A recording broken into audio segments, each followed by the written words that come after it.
Good evening and welcome to the Laughing Monkey Music Show. Today we have on Ryan Vander. You gotta make sure you say it right because you have some funny ways on your funny things on your Instagram that you've heard over the years. Oh, you notice that? Yeah, the name is constantly misspelled, or even in emails from family members, they'll call me Brain. Which there could be worse, I guess. Yeah, like that. Yeah, I know it's ever called me Brain. Um, yeah, I was thinking, I'm like, man, you can really have fun with all your because the verb pipe, the nerve, I mean, you can just go on, and at least you have a good sense of humor because I mean, it's funny. It is You're funny. I mean, so much confusion already with the Verve and the Verve pipe that it's like, and then when I have to say the name and repeat it to someone who might not know the band, you're right. It's nerve pipe, verb pipe. It's all these other nerve. things. Yeah, It's go like, yeah, with that. terrible. That Yeah, was the good. worst thing about the name in the beginning was just before we had any notoriety was just trying to explain to people what the name was. And if you only had to say it once or twice, then you got off easy. And usually had to write it down. Have you ever crossed paths and talked to the Verve about the whole thing, or has it just been?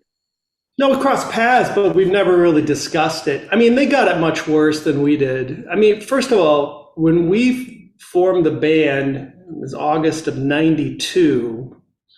And our guitarist just came up with this random two words, the Verve pipe. And we knew of Verve Records, which was the jazz label, but we didn't know anything about the band called the Verve.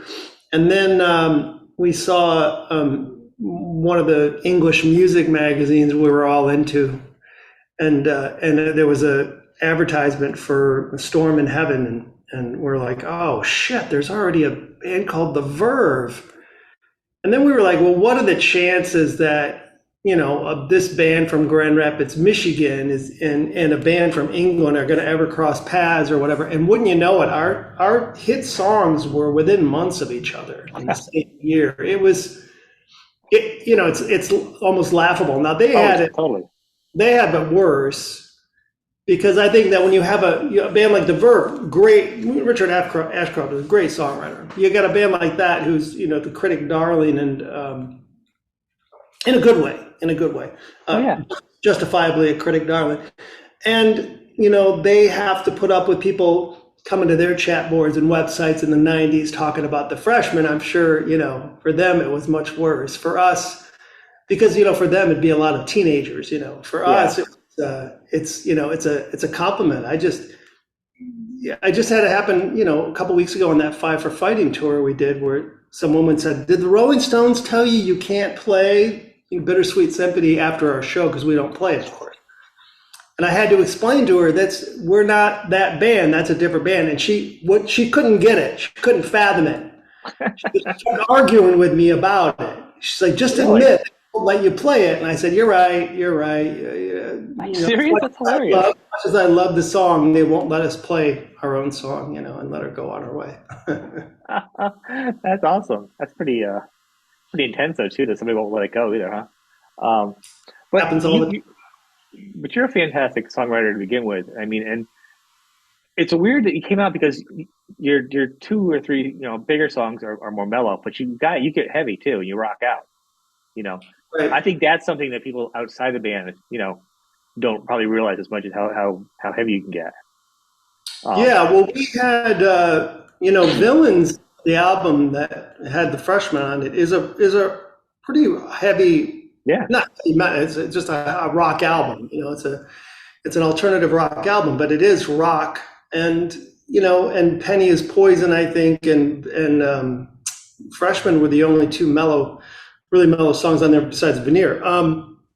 So no, yeah, because we didn't have any real rock, hard, heavy singles. right. Don't realize until they come to the show that we actually put on a rock show.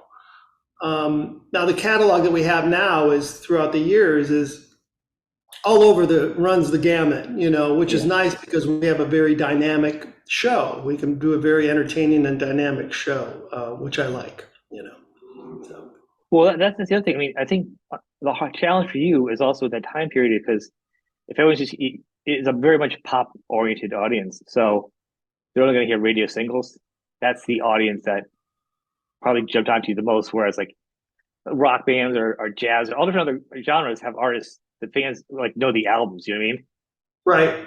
Where you're Sure. coming from, it was more of a singles world. Especially that was the high time for grunge or whatever you want to call it. All the new bands are coming out with a new look. It was totally different. It was all singles, these huge festivals, and Mhm. it was a change in the times, which makes it kind of funnier that you actually wrote a song. As they say, the grunge ruined hard rock or metal, which I don't think anything ruins anything. I think it was just a cycle. You wrote a song that actually ended up in a movie about rock, Yeah. and you know, and that's pretty funny. And I didn't realize it was you at first too. A lot of It's people a good don't. song. Colorful, which you're referring to from the movie Rockstar, that's the only song on that album really that is not heavy, that's not a heavy rock band or a hair band, And, I tried to get RCA to release that as a single. They weren't interested because they would have to work with Warner Brothers on it. But to this day, that's a pretty big song for us. Like people really love that movie and they love that song. I mean, it was in the pinnacle part of the movie, the very end, two of the biggest box office stars at the time. Unfortunately, it came out on 9/11 along with our album. Came out well, just shortly after 9/11, but we couldn't promote it. Nobody was really going to movies. It was just such an odd time. But to this day, people still tag me when they play it, they cover it. Again, more people cover that song than they cover The Freshman for whatever reason it is. Really? Typically, it's Mexico or it's Costa Rica. It's these odd places south of us that really love that movie. So It's funny because I actually had the singer from Steelheart on. He said the same thing. How 9/11 just crushed that album because the song was they couldn't use the words like "die" and a couple other songs in there, anything right, like that. And their single was "We Die Young." I mean, that was a huge thing. yeah, That was the other yeah, big song off that soundtrack. You guys were like yeah, the bookends, and it yeah. annihilated him. It hit him too, and that would have been another big song. I mean, you guys would have had probably two ginormous hits from that Yeah, album. well, that's, the issue then. I remember what you're saying is true because I remember, it was, I think the big company then was Clear Channel, and they put out a list of songs that were banned that couldn't be played, and there were songs that included what you said. I remember a song in there, "You Dropped the Bomb on Me." Remember that '80s song? I Oh forget who. yeah, yep. That there's an example of one of 500 songs that were listed that could not be played. We had a song out at the time called "Never Let You Down," and it was shooting up the charts as a happy poppy song.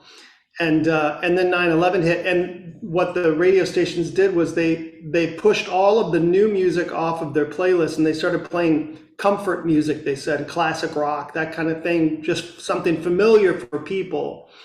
And so, that song was a victim of the same, circumstance, unfortunately. But listen, I got no complaints. We're No, still, but it's interesting to look. Yeah, we're talking about now, and I mean, you still play and you sound great. And the good thing about those two singles that hey, they still keep paying back in dividends, is when you're not with the band, you can just be you with a acoustic guitar, and that's the essence of a good pop song. It I would sounds agree with you. simple. You could Yeah, play it on a guitar. You could play it on anything. Just get a little sound and just the melody and the words, and everyone understands it universally, and it means something. That's sure. it's like gold in a songwriter. I mean, and I Yeah. know when people say like a one hit wonder. I'm like, no, wait. First off, if you get that one hit, if you get that one song, even if you're a million, you get that one song that touches everybody. That's the best thing in the world. I mean, Yeah. I don't. Well, there's also a difference in the quality of the song. I think The Freshman is a great song, and I'm happy that I wrote it. I'm happy, I'm a believer in the universe telling me things to do, and I pay attention to my surroundings, and I really think that these songs are just gifts. The melodies are just gifts, and everything went right with that song. The lyric is really ambiguous. If Mhm. I had worked on it the way I work on it now, I probably, I would have ruined it because now I'm writing more specific to me. But the ambiguity really sold that song. People didn't really know what it was about. and they made it their own. They thought they knew what it was about, and it was their own, and that's what got it passed around, and that's what what really made the song a hit song. So Do you think at this point though, is it? Do you think it still opens up doors for you, or does it become like at this point because the radio, what there is of radio, of you trying to release any music, is it just like totally the doors are shut because they aged you into a certain category, like just like with rock and everything else? well, when it comes to a corporation backing us up, a label backing us up, or a great agent backing us up, or any of these other a publisher backing us up, they would back us up because of the freshmen. We're not gonna attract a record label with the new stuff. We're not writing singles now for radio. I have no concept of what it even is with radio anymore. I mean, we listen to satellite, and we stream music, Well, that's what I and do. Yeah, so I don't even know. well, you kind of, I think we're in the age which is a good age, bad for musicians because streaming pays point zero zero zero Right. zero 0.005 or whatever. Freshman gets 4 million plays in a quarter, and I get a check for $200. You can't make a living in that. But Oh, the good thing about where music is for the listener is that it's not you're not being spoon fed as much. You now have to rely on, well, if you like this song, you might like this song or whatever, and right. also rely on word of mouth, which isn't necessarily a bad thing. Your friends might turn you on to something, or somebody you respect will turn you on to something. My daughter turned me on to the band Mother Mother, which I had never heard. Hmm. And she was 11 years old at the time, and I'm obsessed with that band. I'm like, oh my God, it's just awesome.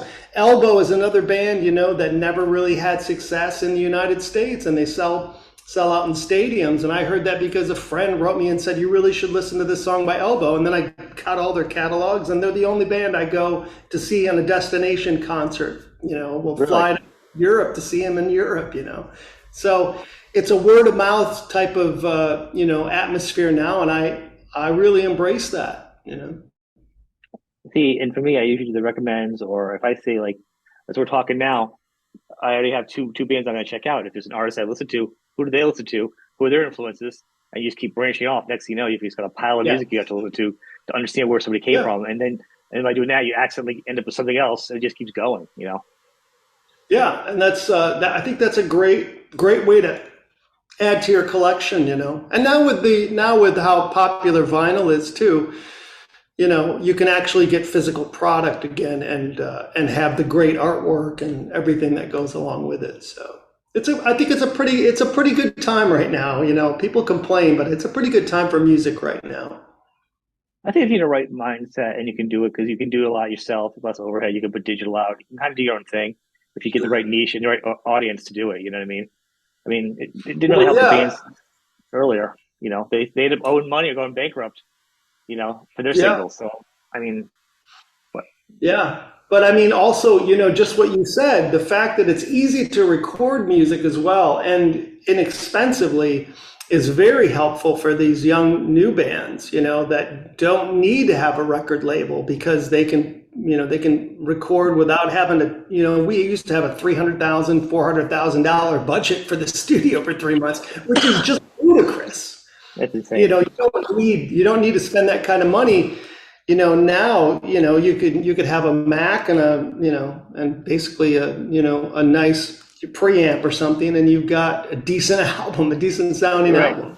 What's funny is I don't think people realize I talk about it sometimes. Is I went to school for recording originally. It was analog and went back for digital and stuff. Mhm. Right when it happened, right when the grunge era came in, like rock went out, like all of a sudden it was like Warren, and then also Alice in Chains, and like everything like a turn for a lot of those bands. I just got out of college with my degree for recording. That's also the same time period that Mac came out with GarageBand, and everyone could start recording their stuff. Yeah, It literally, but no one saw that little left turn for everybody to be recording because self production and home production also came out then. You know, so it's kind yeah, of funny how it yeah. came about. I'm like, I need a new job. I had to go I think do something different. it was Moby. We played a show with Moby, and I loved that album that came out. I think it was '97 or '98, the really popular one. Yeah, We played a couple shows with him, and I think he was the first guy that turned me on to the idea of garage band and what you could actually do in there, and just stripping things down for me and making a demo it's now, even today, it's so much easier to Oh yeah. just do it and know the kind of drum beat you want and throw the loop in there. And then, there's so many very different sounds and everything that I could just throw something on and then give it to the band where it's somewhat realized and they can see the potential of the song. Where in the old days, you'd sit with a 4-track recorder and then you'd try to squeeze it into 8 tracks, into 16 tracks. As you know, Oh yeah, bounce it down and then redo it again, and it's a nightmare. yeah. It's so much easier now. But yeah, but out of the box, it was a pretty good program right out of the box for people to record. I mean, it was pretty incredible, that technology, Mhm. which I don't think I really a lot of artists don't really talk about that because it was an important thing.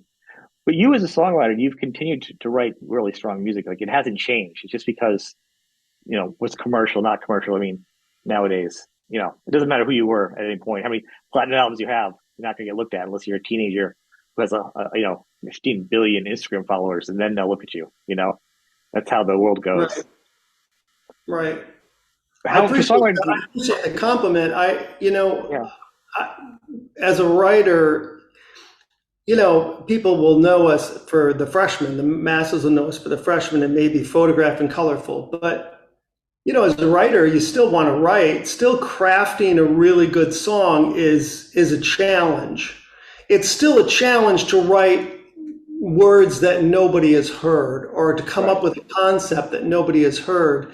It's still a challenge to squeeze words in and find a better way to say something because it fits a musical phrase better. These are challenges that I love, and I've realized over the years that I'll never not love that. I'm always going to want to write something. I've been obsessed with a new song for a month now, waking up every day trying to figure out 2 lines to make this thing work, and I can't. And I love it. It's a puzzle.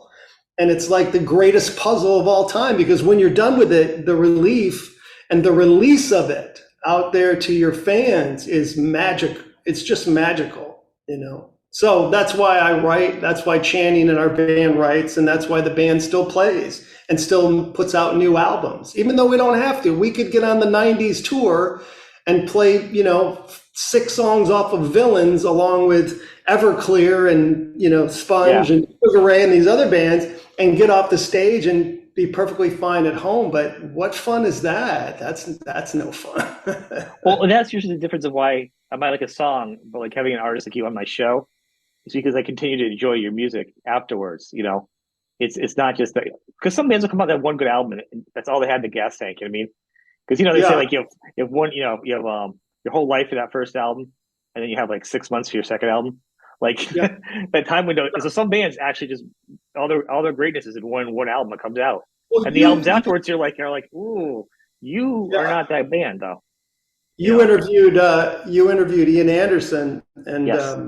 yeah, look, people don't know, people know Bungle in the Jungle, and they know Aqualung, and maybe a couple other songs, but Thick as a Brick is one of the greatest songs ever, and some might argue that that was a hit song and most people should know it. But I run across so many people, and I'll play the acoustic guitar at a party or something for fun, and I'll go directly to that song because it's so great, and nobody knows the song. And I'm like, God, this is amazing. This is one of the best songs And, written. and, and continually, actually, I don't know if you've heard this new one, the newest one that I was promoting. The No, I new haven't one. listened to it. I will Do though. yourself a favor, listen to it, and then let me know what you think of it. It's I really will. good. I will. Sincerely, I'm like, I loved it. And you saw I started off talking to him. I mean, and that's the thing. Like after like 50 years, how do Mhm. you even from this end interject with somebody to say something different to do this whole cycle? To bring it fresh. So imagine being an artist after 50 years trying to make it fresh and exciting.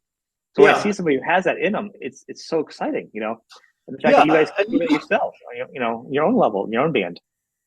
you can tell when when people are lazy, when songwriters are lazy and they go to the same places every time, they go to the same melodies, they go to the same chords, same changes, they say the same thing over and over lyrically, and it's lazy. And I could tell you wouldn't be interested in that, like I'm not interested in that. If I want to hear the same chord progression from the same person. I want to hear the one song that I loved by them and not hear Right. this diluted version of it over and over and over. I had record label. I signed on to an independent record label that wanted me to write a sequel to The Freshman, and I can't think of anything more annoying that could possibly be out there. He even had the first line. It was, "It's been 10 years and I still can't forget her," or something like that. I'm like, oh my God, this is Did he have just like a cigar and a Hawaiian shirt on too, telling you what to do? yeah. Exactly. Like every radio station ever. Yeah, Um, exactly. which is there's actually a funny stereotype because I actually worked for a radio station one time, and the guy interviewed me. Literally, like, sat down, had a Hawaiian shirt on and a cigar. I'm like, is this the most cliche thing ever? Um, Yeah. but the thing is, you're right. I like albums, and that's where the balance is. Where someone like me who have a show would bring on the artists that I like the catalog, and so that's the goal of this: is saying, hey, people that may know the Freshmen or these other singles, great. But if Mhm. you like them, you are gonna like the other stuff too. Yeah. It's a quality work. But that's my angle when I come in to artists for my show because I don't make money from the show. It's not about that. This show is about me promoting artists that are still relevant. And if you're an artist and you don't want to do new music, that's cool. Yeah, not me to Yeah. judge you. And I'll listen to that music. But what I find exciting and I want to be behind is when artists continually make new music that's challenging and fresh. That's just not getting as much of a platform. You I'm, know, I'm, I'm with you 100%. Billy Joel said he's not going to write songs anymore. He just stopped writing songs. I mean, Billy Joel hasn't really written, from what I've heard, a really great song in a long time. And I think he just realized that he doesn't have any room on his set list for his live show to play anything new because the guy's got 30 songs already that are it's yeah, amazing that everybody wants to hear. So I understand why a guy like that, look, you can hang your hat up, and be done. right. Springsteen's thing. You've got so many songs, so many great things. We're not that band. I'm always striving to write something that will challenge a listener at a live show. And I love that challenge. I love But that. you're held to those three songs, right? To your three bigger songs at all the shows. Or do you ever just like not play them? Oh, I'm sorry. Say it again. Are you kind of you feel like you're held though to the three bigger songs though for you? Oh yeah, we're definitely held on to. Yeah, absolutely. We have to play. There's a handful of songs, 5 songs, 6 songs that we absolutely have to play. I feel like, but other than that, we can do what we want for the rest of the hour. And a lot of times, we're not one of those bands that plays the set and doesn't play the Freshman so that you'll call us out for an encore. So we Right. play the Freshman. We come out, we'll play the Freshman in the first 45 minutes because we know we just want to play more stuff after that. And if you want to stay, you can stay. If you don't want to stay, don't stay. But that's the way we run our shows. No, that's great. I mean, let me tell you what I thought. And it's funny. You can give me your feedback on this one. Back when the Black Crowes, way back before the 15 breakups with them, they had their Yeah, handful of singles. Hard to handle. Shots Angels was a big thing, right? And that was the big ballad for them. But when they yeah. went on tour, I saw them. They actually didn't play any of their hits. Oh, They that's actually funny. did these long jams. They said, you know what, we're going to do the total opposite. I think this was around Southern Harmony album around that time. And at Yeah, first, I was like, what the heck? Because I'm a deep cut guy, but I yeah, also like those songs too. They just yeah. happen to be hits. Then afterwards, like halfway through the show, I'm like, you know what? I can go listen to the album. This jam that Right, they're doing right here now, right. unless you're collecting tapes that back in the day, because it's all audio, right? Get off my lawn. Yeah, You're not gonna have that moment. So for artists to just turn their back on that on some level is great. I mean, look what happens now; they're doing their hits now. yeah, yeah. Of course. But at the time, it was the kind of an exciting concept. It was Yeah. along the lines of like Fish or Grateful Dead, and I'm not what you call Deadhead, but I like that idea too of saying, you know what, we're a band, we're gonna do what we want. Imagine the ego, and not in a bad way. And imagine having enough Oh yeah, confidence in what you do to be able to say, we're going to do what we want to do. And if you don't like it, you can fuck off and go listen to the album. Now, the Pixies are a great example. yeah, I think that kind of thing. The Pixies, he'll write, Frank Black, he'll write the set list in alphabetical order. And then the next night he'll do it in reverse alphabetical order because it doesn't matter. It's the Pixies. And right.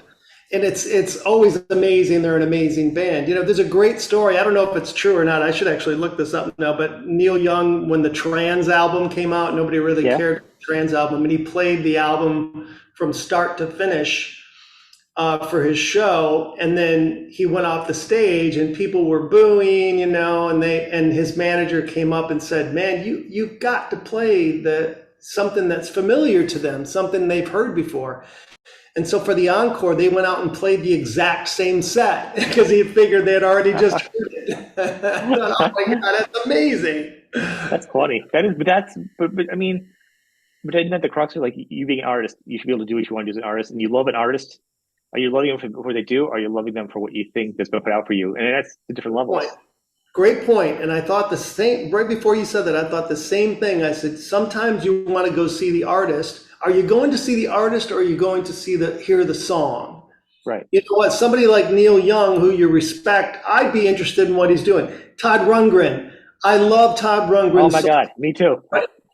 But he does his shows, and he does a different thing each time, and he does a unique thing, audience participation. You go, that's going to be something to see. Joe Jackson was the same way too. I haven't seen him in years, but Elvis Costello, wasn't Elvis Costello doing Elvis that wheel? Costello, Didn't he same have like a thing. wheel of songs or something too? I heard. Yeah, he does that big wheel. I just saw that a couple of years ago. I saw him do that, and somebody ended up spinning it. And then they got Oliver's Army, and they played it. And then the next person came up, and they got Oliver's Army again, and he played it again. And it was Really? awesome.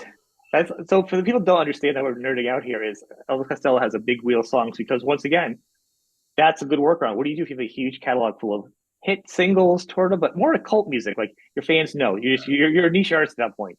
What do you do? Yeah. Well, you have a wheel of songs and you spin them, and that's how the song set would be picked out, which is brilliant. Brilliant. So that's what that was about for people who didn't catch Well, who that. can argue with that too? If you're a fan of Elvis Costello and you really want to hear Pump It Up, you know, let's say, I guess a real fan of Elvis Costello doesn't want to hear Pump It Up. Yeah. But, Isn't it hard though? Like, is the biggest songs of some of my favorite artists? I could care less if I hear their singles because I've heard it so much on the radio. It's not a bad song. I'm like, just you're 100% with wasting you. a slot. You're wasting a I want slot. to hear the deep cuts. I want to hear the deep cuts too. I want to hear, you know, something. I can't even give you an example. It'd be silly to give you an example, but to go see a huge band and to, you know, listen to the last song on the album or something that, you know, was a throwaway tune. Yeah. I would love that. You know, love B-sides, the deep B-sides that you hear of them, or are them doing a cover of another band that they love growing up, that they cut their teeth on, and you see them like get excited about it, and that's what it's all about. And that's where you are, though. That's what the problem. It's not a bad problem because if your band is a popular music style, you know that pop music at that time too, so that puts you in a spot where you got to do the fight. Is they're going for the song or for the band? Black Crowes drew a line in the sand. Also, I think you were right with a lot of arrogance too, because especially at that time, Chris Robinson, he was just drawing the line with everything, fighting back. But that worked for them. That could have also destroyed the band too, and they may come back differently next year. But that's the whole point. You at what point can you draw the line at the end? Because if you just popular music, and that's 60% of your audience come in for those songs. Yeah, we're in a period with our band where there's time to prepare for a tour. There's time to prepare for individual shows, and so when we went out with Five for Fighting, we knew we had to reintroduce the band to a lot of people that had forgotten about us or maybe hadn't even heard of us because Fight for Fighting was really kind of a AAA band, or an adult contemporary band. Yeah. And so we did pick a set list that was up and down, it was a heavy song, then it was this, then it was this, then it was an acoustic guitar duet thing, and then it was, the Freshman and Colorful and Photograph. And listen, standing ovations every night for an opening band and then selling a shit ton of merch. It was like, wow, this is amazing. We figured that out.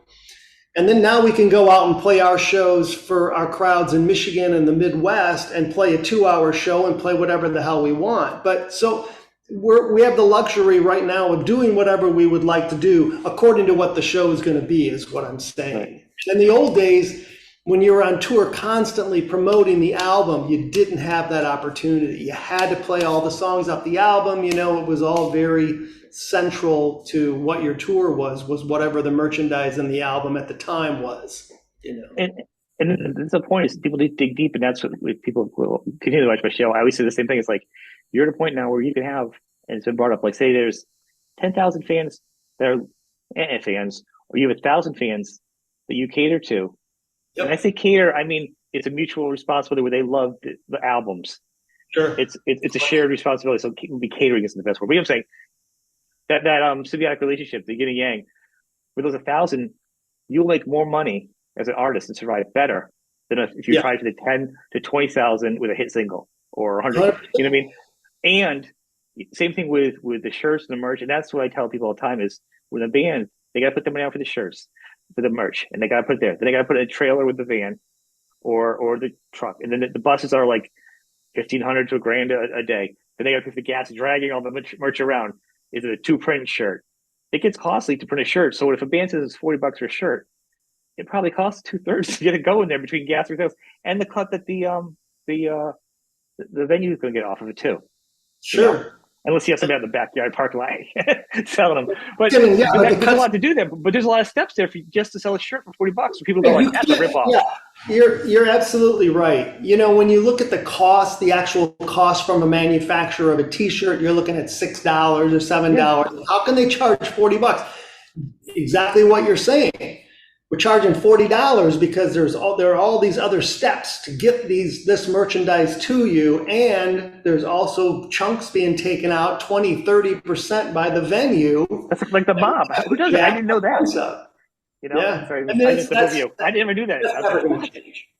That's Right. not going to change. I mean, that's we were selling our T-shirts for a long time for $25, and we go broke. You go absolutely broke. They have to be 30, 35, $40. And then you have somebody else who has to sell the shirts that you can trust. It's not going to pocket money. And Yeah, for people that have heard me say this, excuse me, but for you, this is how I started the show. I was at a Dweezil Zappa show, and people were in front of yeah, me, and they're complaining about a $40 shirt.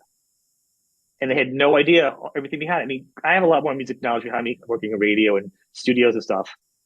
right. But I'm like, in fact, nobody knew about that. And then COVID hit on top of it. I'm like, the goal was take this time to revisit these artists, go to their websites, buy their merch, understand, and then for me to explain. It all goes with it. They're sleeping in a band. They're giving them their best performance. They're getting old just like you too. I can't even get out of bed now, 52, 52. I couldn't imagine being able to Yeah, do my best performance 4 times a week. You're lucky if you get one good day out of me a week now. yeah, With anything, right? But as an artist, still have to do it. It doesn't matter. You got to look your best. You got to be a towel. You got to play the clubs. You got these worries of the buses or the vans breaking down, and you're dragging the shirts. There's so much going on. You know, right. and I to me, I'm wrote, like, the bands don't complain about it though. You really don't. And to me, I'm like, I'm gonna say it out loud so the bands don't have to say it to whoever's yeah. listening that the band's putting a hard hustle on when they're on tour. It's not champagne and champagne dreams, and the Those merch days is not a are- big profit making. It just helps keep the gas in the car sometimes on a Yeah. tour for the off nights. You know, Yeah, I wrote a blog, that was about a year ago, about a trip we took to Denver to play a show, and just a one-off in Denver, and it was a nice chunk of change that we could have flown and just gone in and gone out, but we've always had people out in Boulder and other places around there that say, come here, come here. And so I said, all right, well, let's just book a little mini tour and go out there and rent a Sprinter van and go, play these yeah, shows we never play. And I personally lost 5 grand just doing these shows, doing the extra show. So I had to put my own money in because we're an independent band. And I wrote a blog about it, and that's the reality with gas and with the logistics and the flights and everything. And people ask, well, why don't you ever play in California? It's fucking expensive to play in it is. California, man. I mean, it's nearly impossible for us to do it. If I had 20 grand to burn, I would fly the band out to California. We go right up the coast, but I don't have 20 grand, Right, and to that's the burn. thing. And the fans, I like to know. And if you say your band's coming to town, like I'd see them, and then it comes up like they're coming, you're like, oh, it's on a weeknight. If you're begging for the band to show up at your town and you don't show up, it's like Oh God. voting for somebody. I don't want them to be my president, but you didn't vote. Yeah. I'm saying it could be anything. I'm not getting into politics. I'm not that show. My point is, you You're can't exactly complain right. if you don't support the band. You know what I mean? Go Yeah. online and from this show, there, you have so many deep cuts. It's just like the artists I have on the show, like Jethro Tull has some deep cut albums. I got some songs for the wood. That's a great album. The trilogy of acoustic albums he did, Yeah. acoustic-ish. I love those. Those are my favorites. Yeah. And like you're another artist, solid albums the whole way through the whole career. You do your pop up, like a pop up tour with you and your guitar. You doing some like a lot of Yeah. shows. Can Yeah. you tell people about that? A little more details. Pretty Yeah. cool, actually. When I did the lawn, I would call it the lawn chairs and living rooms tour. It was back in 2007. I think that my wife and I had bought a house that we couldn't afford. It was right before the housing crisis and everything, and we were broke. And I was like, "Look, book me into your home." People were like, "What? You'll come to my house?" And I said, let's cut out the middleman. And I booked like 50 shows in 24 hours because I said, I'll consider any price. And I just went from show to show to show. And I figured out how to do it where I could sit on the couch in their living room with an acoustic guitar. I didn't need a PA system. I'd rent a car and I would play 2 or 3 of these shows a day. And I did that 2 or 3 shows a day. And I did that for 13 years. And doing 100 shows. I did over 800 house concerts in those 13 years, just going from show to show to show, playing acoustic guitar on somebody's couch or in a lawn chair. It was great because I got a lot of fans back, but it was exhausting, of course. But listen, it's just music. It's like I sit at a party. I try to capitalize on the fact that, like I said earlier, if I sit at a party and somebody's got a guitar and they want me to play something, I'm doing the same thing, but in somebody's house, and I'm playing all the requests that they want, Right. and I'm having an interaction and having a social, interaction with the fans, which is really important to have that connection. And that's how Well, we now have those 1,000 fans who, no matter what we put out, they'll buy it, mhm. and that keeps us afloat. So And the fact that there's no ego about it, because some artists are like, once they have this certain thing, they go, I can't go back, even if they wanted to, they need the money because they're like, I'm a rock star. I'm like, no, you're a musician. It's a shame yeah, you don't make more money because how the music industry is. right. But the fact you found another avenue, and I think a lot of bands are do similar things. Not, what I mean, now that the world changed from COVID. Well, That's ahead of the the curve. house concert thing has taken off exponentially over the years. People realized that there was a real demand for people to want to not have to go into a club, and women not having to get hit on, Mhm. and not having to go and wait until midnight to see your favorite band because there's 4 other bands on the bill and all that stuff. So that's really been that's the popularity of house concerts has grown, like I said, exponentially. But I still talk to some of my peers from the '90s that they just won't do it, and I don't understand it, but they just don't want to go It's back, like you said. And it's like, it okay, never well, I guess, but if you just like playing music and you like people, yeah, there's nothing below or beneath you because you probably go out and you play other big shows and you can do it this and that.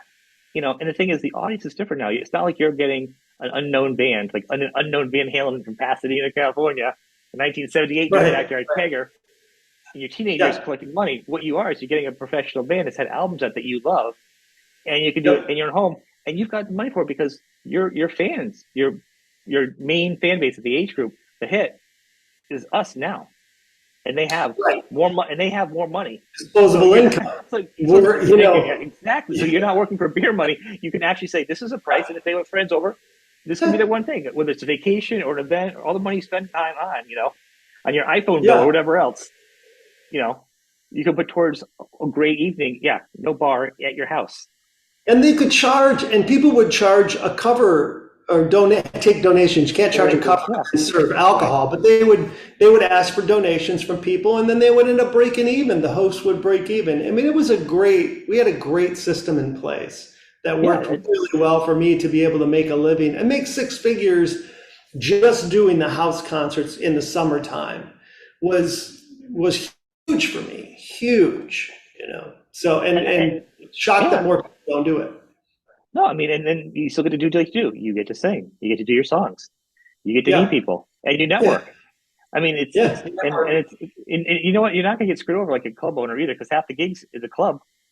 You might not get your Yeah. half down the first time, or they might say you didn't fill it, or you got to pay part of the door, or other battles that bands have to do. You You know? get surly sound men, you get a Yeah, manager who doesn't want to pay you because, you yeah. didn't get a certain amount of people. It's the whole thing. It's like you didn't have to deal with any of that. People, when you go into somebody's home, and listen, this is not an easy thing to do for anybody, and I understand why some people won't do it. But when I knock on that door, all we've done is gone back and forth on email. I don't know who's behind that door, really. Like they'll open the door and I go in and like, hey, and they're like, I'm so and so, I'm so and so. They introduce the room and I'm like looking around somebody's house. There are a bunch of strangers, but they've paid you a decent amount of money. So go in there, compliment the house, talk to the kids, teach their kid how to play a couple chords if they're interested in the guitar, and make a good time of it for everyone. That was what really worked for me because I really enjoy people in general. I do like people. It's awesome. It's going to take one good Craigslist murder for a musician. That's going to ruin it for everybody. I have My some records. manager used to, Yeah, they're like, I have some of your albums within the back, the crawl space in my attic. Can you go back and get those real yeah, quickly? yeah. Yeah, My there you manager go. used to say he used to worry that I'd knock on somebody's door who said that it was going to be 40 people and it would just be one lonely woman in a wedding dress or something, and you're like, oh my God, now what? But that Well, never happened. 800 house concerts, I got to say, the 95% of them were amazing. The 5%'s a little weird, but you get through it. it's Only a it's couple fun hours. as long as you get the money either way for the same amount of people, right? It's the Oh energy, yeah, though, but it also probably made you a better musician because you stripped down. Also, much better. you're like not just being a player musician, but a crowd work because your comfort level is Yep. exponentially bigger when you're that close. Because some artists are painfully shy; they can be on a stage, but I mean, you know more than most people in person. They're Yeah. like, are they so stuck up? You're like, no, love. They're so shy and so much anxiety. It's crippling, and it's usually Yeah. drugs or alcohol that helps them perform. And it's usually the crowd is so far away they don't actually see them. It's like a spotlight, and then they go away. You know, this Yeah. is this handshaking tour thing makes it way different. Yeah. Well, I listen, and I don't want to dismiss social anxiety, because I know so many artists that have it. I mean, but I'm a real believer in getting out of your comfort zone. I have that bit too where there's too many people and I'm feeling overwhelmed and everything, but I like to get out of my comfort zone, which is why I do the public speaking, which was Mm-hmm. very uncomfortable for me for the first time. But now that I've done it so many times and done it for corporations, that's really good money. It's really good money. And I again, saw doing your TED was it a TED talk you did? It was one of them. I saw one you did online. You talking about it. yeah, It was good. It was good. it was like a TED talk, but that was I think that was called Failure Lab, where you talk about your Yes, biggest yes, failure. Yeah, yeah, that's where it all started, and now yeah. I do that in corporations and stuff, and You travel and came do it. off very confident though. You didn't even seem. You felt like a seasoned speaker. That's Like funny you say that because that was the absolute first time I ever got in front of an audience without a right. guitar in hand as a pacifier. You Well, that's like know? I hear you say that. And I was like, really? Because it really sounds like your comfort level. You're not humming or there's no fidgety. You Hmm, just took to the stage I'm like glad. it was that, and that was it. You know. And I'm sure a lot of your household things helps too. Yeah. Oh, yeah. Absolutely. To get in front of people like that and have to So talk. as we've had this fun talk, let's and get towards the end of this. I want to say new music. What can people look for you now? And the website will be underneath as usual to check out. And I encourage people check out all the music that he's done since then, and the whole band has done. It's really Appreciate. solid work. And buy stuff off the website so that they don't have to sell it and have a venue take 20% of it and everything else. Go to the site, buy from the band directly as much as you can. Yeah. But We the latest album Threads, I mean we always say we're the most proud of our latest effort, but there really are songs on this record that are better than stuff that we've ever written. And it really is a roller coaster ride of an album. And I'm so excited about it and excited to play the album live for people. So it's called Threads, and it's all different storytelling songs. But sonically, it goes from heavy rock into some pop stuff into Simon and Garfunkel-esque type of acoustic stuff. And like I said, it's a roller coaster ride, and so far the reaction to it has been phenomenal, like way better than I'd expected. So that's what we're promoting right now is the album Threads. If you go back into the catalog, and a lot of people don't know that we have some kids music that we put out as well a few years ago. So there's funny songs for kids from 2 to 6 years old as well. So there's all kinds of material out there that we have. You know? Excellent. I want to thank you. And you'll be out doing some touring too over this next year or so, and people Yeah, should look we are for you. definitely doing a lot of touring coming up, so it's exciting to get back on the road for sure. Very good. Well, I want to thank you for being on, man. I appreciate this. It's been Cool, great. Sean. I always appreciate someone who knows their shit and just wants to have a conversation. These are always the best interviews. So I commend Thank you you. for that, Sean. I really do. I I think thank you.